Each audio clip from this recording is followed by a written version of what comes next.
제가 이사 이야기를 처음 들은 건 결혼 7년 차 되는 해였어요. 그땐 정말 아무 의심 없이 아내 말을 믿고 있었어요. 우린 맞벌이 부부였고 부동산 문제도 거의 아내가 알아서 챙겼습니다. 워낙 철두철미한 성격이기도 했고 저는 바쁘다는 핑계로 대부분의 집 문제를 아내에게 맡겼습니다. 그러던 어느 날 아내가 진지한 얼굴로 말하더라고요.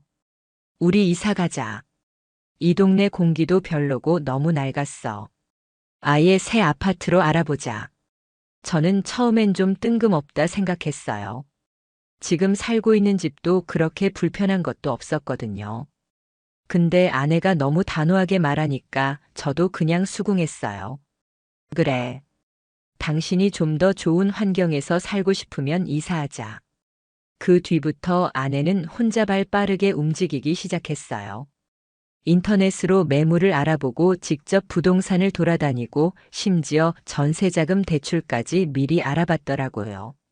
한두 번 같이 따라가기도 했는데 아내가 딱히 제 의견을 물어보는 것도 없었어요. 이 정도면 괜찮지 않아? 당신은 회사 가까우니까 상관없지? 그런 식이었죠. 결국 아내가 고른 아파트는 서울 외곽 쪽에 있는 신축 단지였어요. 지은 지 1년도 안 된 새 아파트였고 깔끔하고 구조도 좋았어요. 저는 이사를 결정하고 나서도 뭔가 어색하다는 기분을 지울 수 없었어요. 왜냐면 아내가 너무 성급하게 이 일을 밀어붙이는 게 느껴졌거든요. 기존 집은 바로 전세 내놨고 짐은 거의 혼자 싸더라고요. 심지어 제가 출근한 사이에 포장이사 업체랑 계약까지 끝냈어요. 그런데 저는 그걸 그냥 아내가 능률적인 사람이라 그런 거라 생각했어요. 그때까진 정말 아무 의심도 하지 않았습니다. 이사 당일 짐 정리는 대체로 순조롭게 끝났고 아파트 구조도 너무 좋았습니다. 베란다 쪽 뷰도 탁 트여 있었고 엘리베이터도 빠르고 정말 살기 좋아 보였어요. 근데 이상한 건 아내가 너무 2단지 구조에 익숙하다는 거였어요. 입주한 첫날부터 엘리베이터 오른쪽 라인은 밤에 좀 느려. 13층에서 가끔 애들 떠드는 소리 올라올 거야. 이런 식으로 미리 알고 있는 듯한 말을 계속했어요. 처음엔 그냥 부동산에서 들었겠거니 했습니다. 근데요, 엘리베이터 옆에서 지나가던 한 주민이 아내한테 반갑게 인사를 하더라고요. 오랜만이네요. 오늘 이사 왔어요? 그 말이 너무 이상했어요. 오랜만이라니 오늘 이사 온 건데 도대체 뭐가 오랜만이라는 거지. 아내는 순간 당황한 표정이 스치더니 바로 웃으며 말했어요. 아, 전에 한 번 친구 집에 왔었거든요. 거기랑 착각하신 듯해요.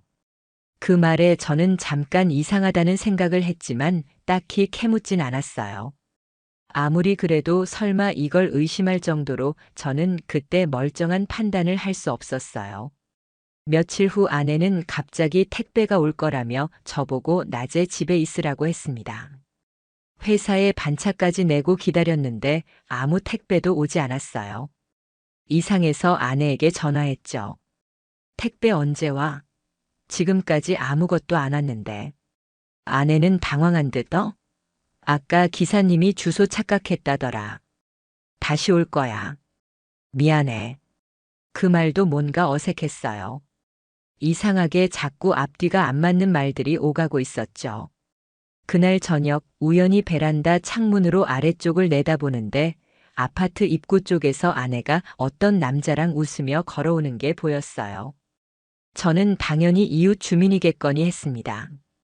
그런데 그 남자가 아파트 주차장 한쪽에서 아내에게 뭔가를 건네고 아내가 고개를 끄덕이며 받는 모습까지 보였어요. 심장이 이상하게 쿵 내려앉는 느낌이 들었어요. 저게 뭐지 무슨 상황이지 아내는 곧장 집으로 올라왔고 저는 아무 말도 안 했습니다. 근데 아내가 손에 들고 온 봉투를 주방 서랍에 조용히 밀어넣는 걸 봤어요. 그날 밤 저는 잠을 잘 수가 없었어요. 이사한 지 일주일도 안 됐는데 제 머릿속엔 말도 안 되는 생각들이 떠돌았어요. 그리고 다음 날 그 봉투가 너무 신경 쓰여서 아내가 먼저 출근하고 나자마자 서랍을 열어봤어요. 그 안에는 두 사람이 주고받은 메모 그리고 차량 주차 패스가 들어 있었습니다. 그 남자의 이름은 강도현, 차량 번호와 연락처까지 적혀 있었고 심지어 메모엔 이런 말이 적혀 있었어요. 오늘도 조심해. 라인 사람들 눈치 안 챌 거야. 그 순간 온몸에 소름이 끼쳤어요. 1105호, 그건 우리 아파트 바로 맞은편 라인, 그러니까 창문 열면 마주 보이는 동 거기였어요. 이사 온 날부터 이상하다고 느꼈던 조각들이 그 순간 머릿속에서 딱 맞아떨어졌어요.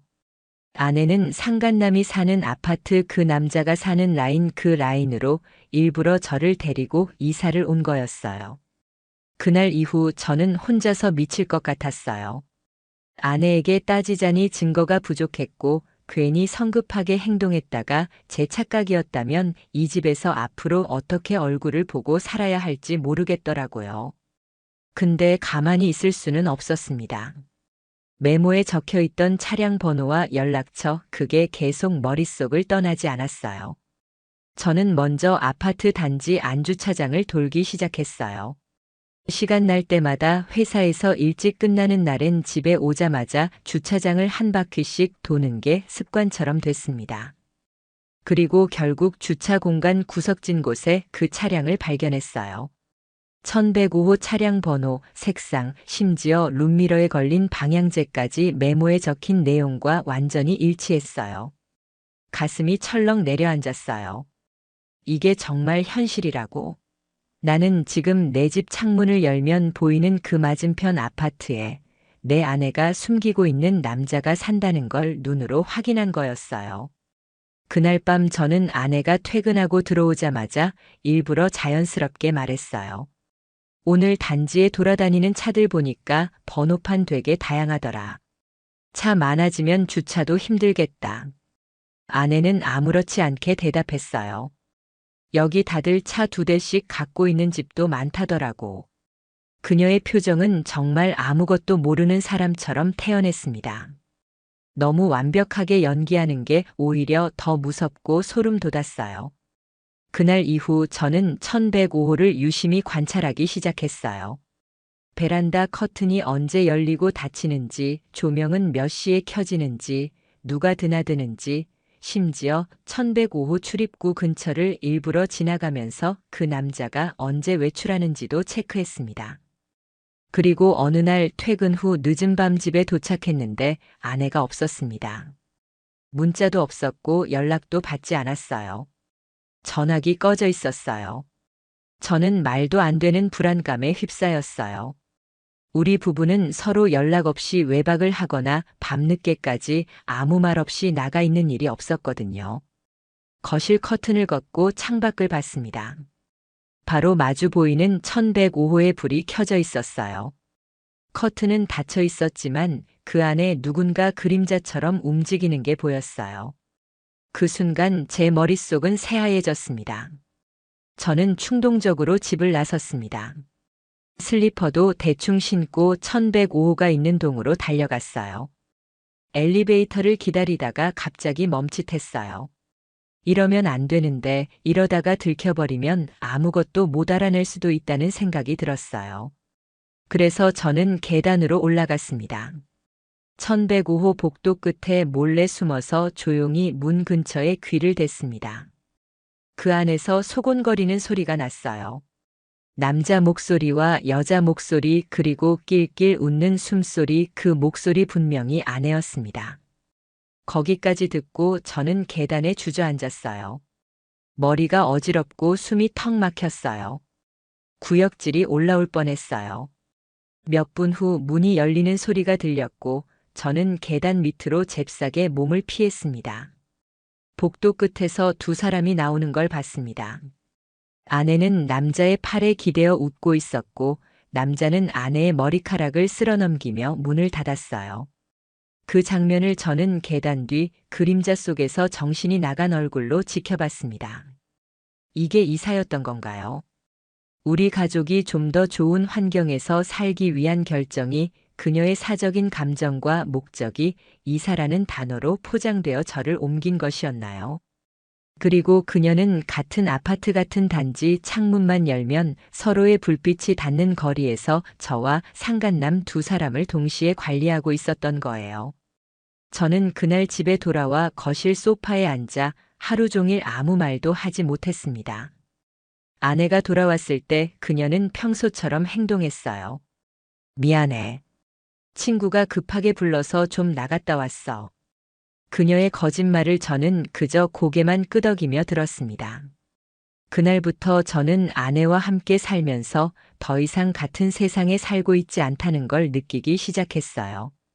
웃음소리, 걸음소리, 심지어 물 끓는 소리까지 모든 것이 다 위선으로 들렸고 그녀의 모든 말은 이미 오염된 진실 위에 올라탄 환상처럼 느껴졌어요.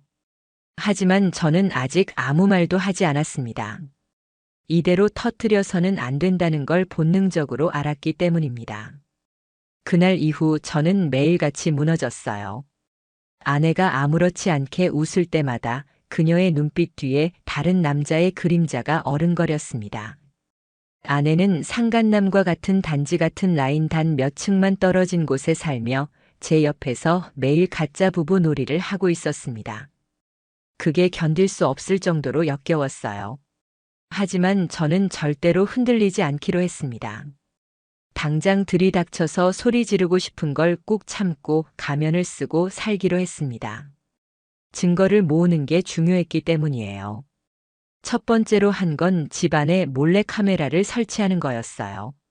저는 아내가 자주 사용하는 서재와 현관 근처 그리고 주방 상부장 틈에 작은 렌즈를 설치했습니다.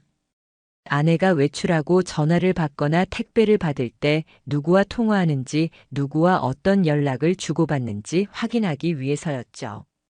두 번째는 블랙박스를 바꿨습니다.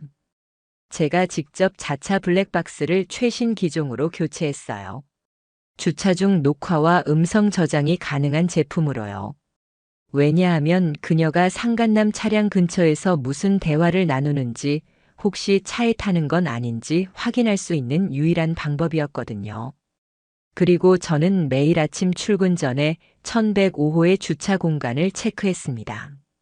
그 차가 언제 빠지고 언제 돌아오는지 노트에 정리하기 시작했어요.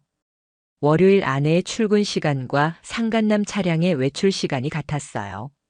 수요일 아내가 반차 냈다고 한 날 상간남 차량도 오전부터 사라졌고 오후 늦게 동시에 돌아왔어요.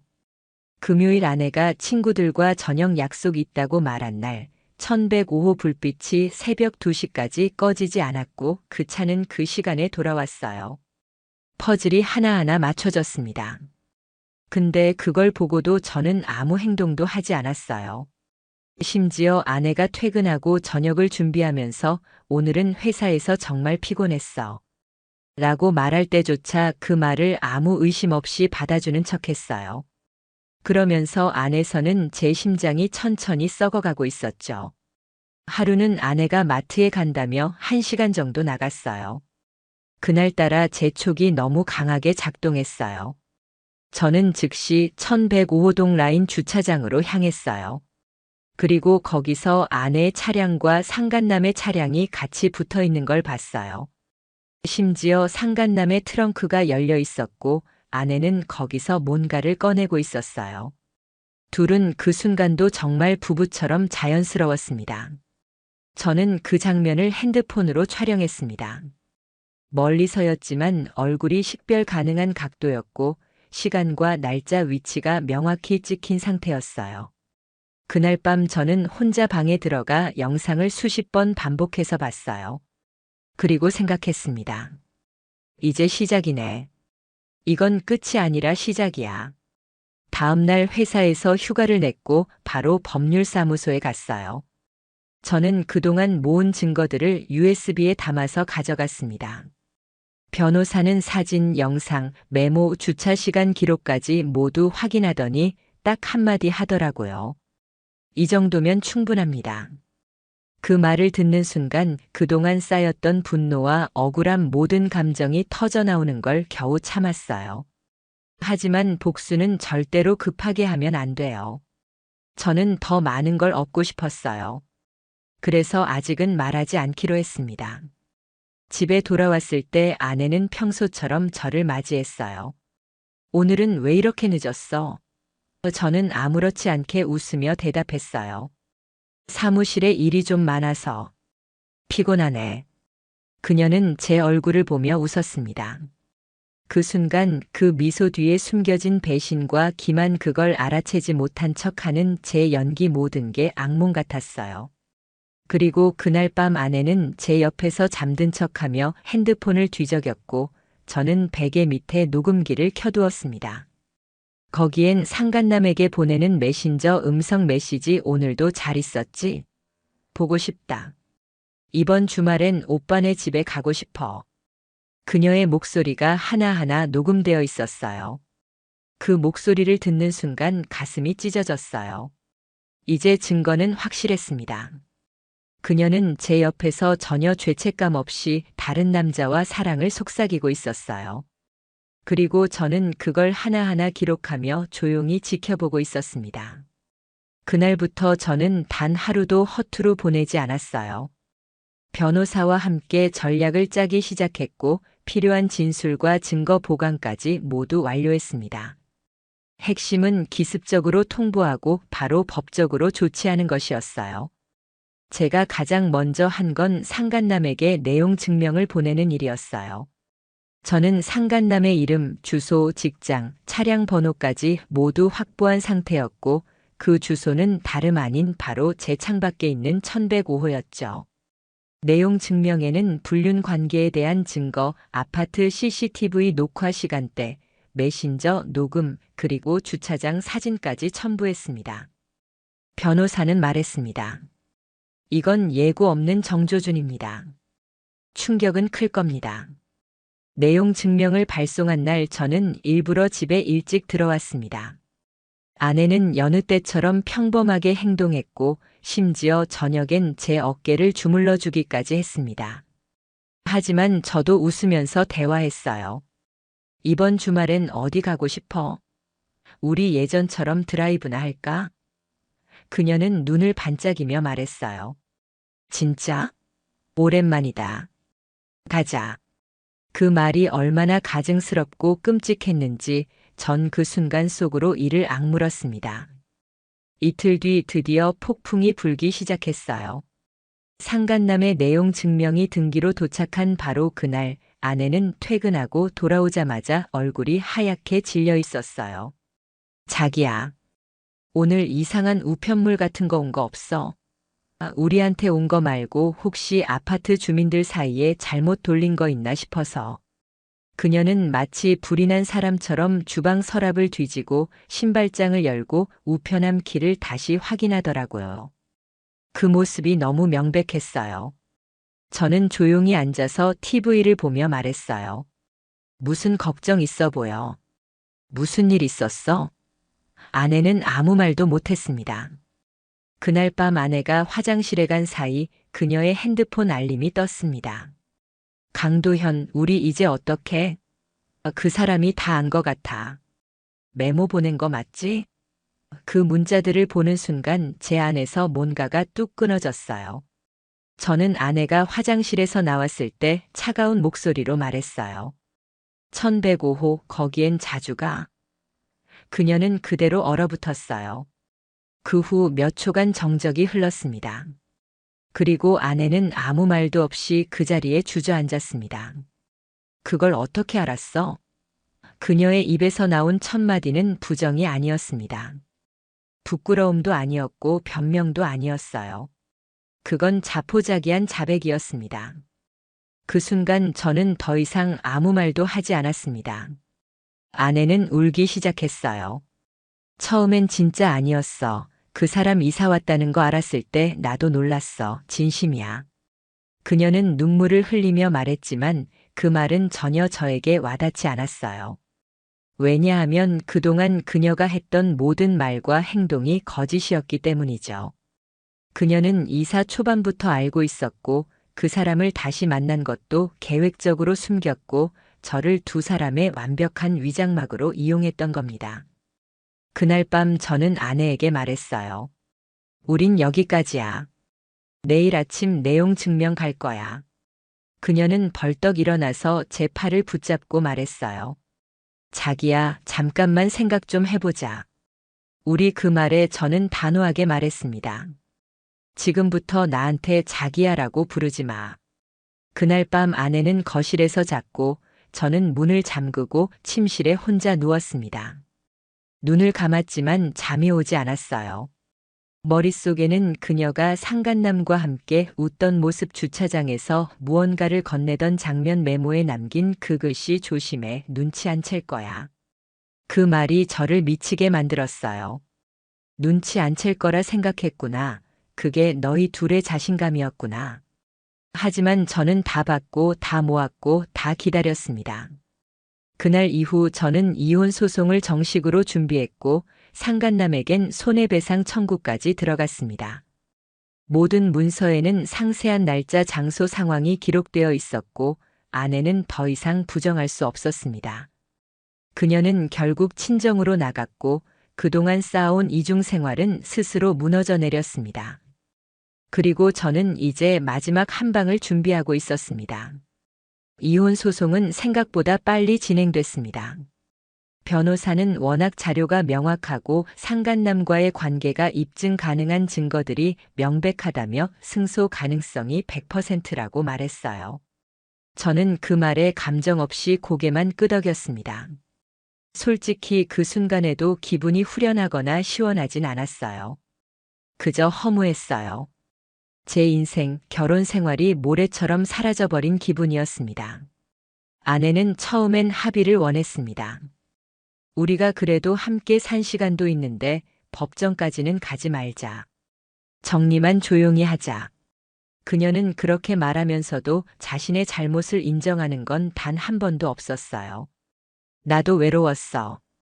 당신이 너무 바빴잖아. 우리 대화도 안 했고 늘 혼자 같았어. 그런 말이 정당화가 될 수 있다고 생각하는 그 얼굴이 너무나 낯설었습니다. 저는 조용히 말했어요. 그게 내가 나를 속인 이유라면 난 평생 누구도 믿을 수 없겠지.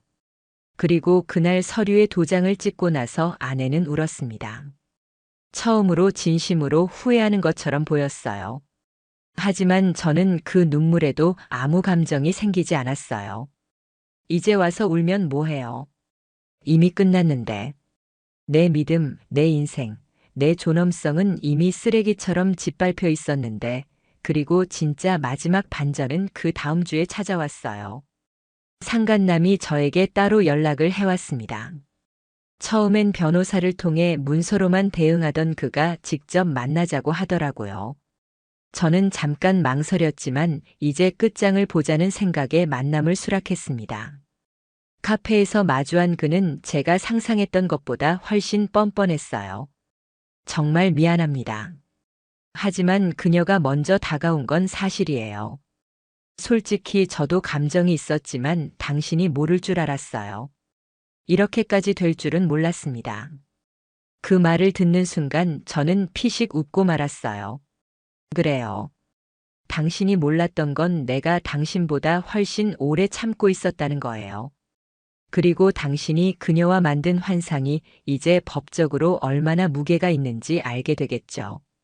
그 뒤로 상간남은 직장에서 징계를 받았고 그의 가족들도 이 사실을 알게 되었습니다. 상간남은 회사 내부 조사 중 저에게 직접 사과 편지를 보내오기도 했습니다.